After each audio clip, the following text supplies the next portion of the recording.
Assalamualaikum warahmatullahi wabarakatuh.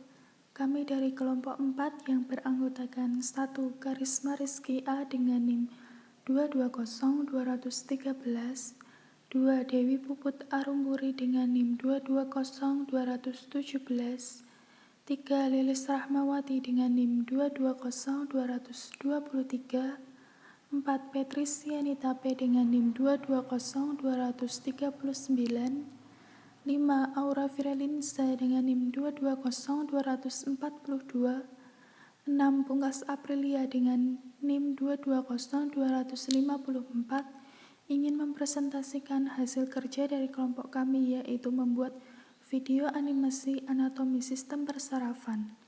Berikut ini videonya. Halo, hari ini kita akan belajar mengenai sistem syaraf. Nah, kita akan belajar mengenai unit terkecil yang menyusul sistem syaraf, yaitu sel syaraf. Sistem syaraf tersusun dari 2 sel, yaitu sel pertama, neuron, dan sel kedua, neuroglia. Walaupun kita jarang mendengar neuroglia, tetapi neuroglia itu jauh lebih banyak daripada neuron. Nah, jadi sebenarnya apa sih fungsi dari neuron?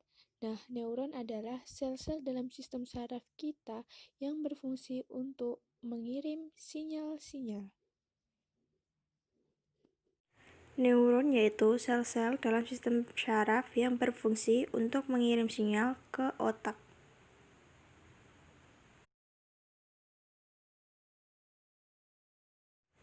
Misal saat kita sedang menggerakkan tangan, maka otak mengirimkan sinyal ke otot tangan melalui neuron, agar tangan itu bisa bergerak. Atau misal saat jari kita meraba permukaan kayu yang kasar, maka neuron yang ada di jari akan mengirim sinyal ke otak dan otak dapat menangkap bahwa permukaan tersebut kasar.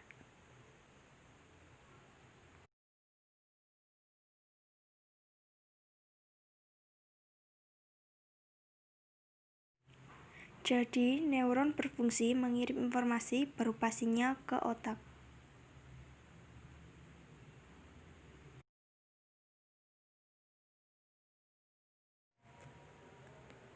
Neuralgia. Neuralgia tidak bisa mengirimkan sinyal. Neuralgia berperan sebagai cheerleader untuk neuron-neuron yang sedang mengirim sinyal. Neuralgia memberikan nutrisi-nutrisi, oksigen, melindungi, dan mendukung neuron agar bekerja secara optimal. Sel-sel saraf kita berupa neuron dan neuralgia tersusun sedemikian rupa sehingga sistem saraf tersebut memiliki 2 divisi, yaitu sistem saraf pusat dan sistem saraf tepi. Sentral itu pusat, nervus itu saraf. Sistem saraf pusat ini terdiri dari 2 struktur, yaitu otak dan sumsum tulang belakang. Dalam bahasa Inggris, sumsum tulang belakang disebut sebagai the spinal cord. Sistem saraf pusat berarti segala struktur yang menyusun saraf pusat ini terletak di pusat atau di tengah-tengah tubuh manusia. Otak adalah organ yang tersusun dari 100 miliar neuron dan otak ini terletak di dalam tengkorak kita. Lebih tepatnya berada di dalam cranial cavity.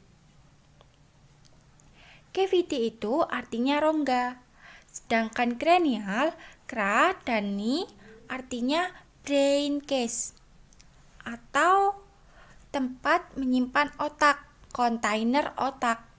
Jadi otak itu terletak di rongga yang terdapat di dalam tengkorak kita yang disebut sebagai the cranial cavity. Tulang-tulang tengkorak yang mengelilingi cranial cavity dan melindungi otak disebut sebagai cranial bone, yang ada 8 buah tulang.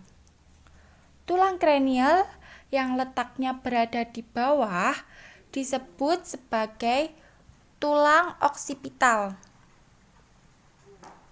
Tulang oksipital ini terdapat sebuah foramen atau lubang yang bisa disebut dengan foramen magnum. Magnum itu artinya besar. Jadi, foramen magnum itu artinya lubang yang besar. Nah, melalui foramen magnum inilah otak dan sumsum tulang belakang kita akan bertemu. Sumsum tulang belakang kita tersusun dari 100 juta neuron. Lalu, sumsum tulang belakang dilindungi oleh vertebral column atau tulang belakang. Jadi posisinya seperti ini. Sumsum tulang belakang itu seperti ada di dalam tulang belakang kita. Divisi sistem saraf berikutnya adalah sistem saraf tepi, atau dalam bahasa Inggris peripheral nervous system. Dan sesuai dengan namanya, tepi kan artinya adalah ujung. Ujung dari tubuh kita.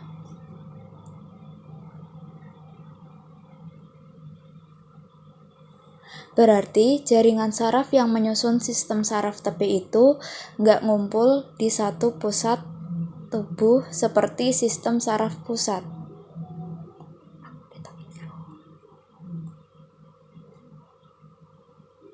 Melainkan dia akan menyebar ke tepi-tepi atau ujung-ujung dari tubuh kita. Bisa juga kita ngomongnya gini. Kalau sistem saraf tepi adalah segala jaringan saraf yang terletaknya di luar sistem saraf pusat. Sistem saraf tepi terdiri dari beberapa komponen, tapi kita di video ini akan fokus pada nervus saja. Sebelum kita masuk mengenai nervus, kita harus paham dulu anatomi. Tugasnya, dendrit menerima stimulus yang nanti akan merangsang neuron. Ini mengirim sinyal, lalu struktur yang nyambung dengan dendrit ini memiliki inti sel. Itu adalah soma atau badan sel dari neuron. Lalu dari badan sel ini akan muncul struktur yang kayak buntut panjang gitu. Kita sebut ini sebagai akson, dan di ujung akhir akson yaitu akson terminal. Terminal itu artinya adalah akhir, jadi batas akhir dari akson. Oke, kita akan bahas mengenai anatomi neuron lebih lengkap di video-video lainnya jika ada waktu. Kita akan kembali lagi ke salah satu sistem saraf tepi, yaitu nervus. Nervus adalah struktur yang tersusun dari ratusan sampai ribuan akson. Ya, ratusan sampai ribuan akson bersama dengan jaringan ikat dan pembuluh darah. Jadi kalau kamu ngelihat struktur ini satu tabung ini nervus, dan kalau kamu lihat ada tabung tipis yang keluar dari nervus, ini adalah satu buah akson. Dan di dalam nervus ini ada ratusan sampai ribuan akson. Dan sekelilingnya kamu bisa lihat ini adalah pembuluh darahnya. Yang merah itu arteri dan yang biru itu vena. Nervus ini ada dua macam, yaitu nervus cranialis dan spinalis. Dan dari namanya kalian tebak, cranialis, crani, brain case, ya kan? Berarti berhubungan dengan otak. Berarti nervus cranialis ini berasal dari otak, dan dia akan menyebar ke tepi-tepi tubuh kita. Lalu nervus spinalis ini kalian bisa tebak, spinal yang berarti spine atau tulang. Demikianlah video animasi anatomi sistem persarafan dari kelompok kami. Semoga dapat dijadikan pembelajaran bagi kita semua. Video animasi ini kami dapatkan dari channel YouTube Brainly Panda dan kami dubbing kembali. Wallahul muwafiq ila aqwamit thoriq. Wassalamualaikum warahmatullahi wabarakatuh.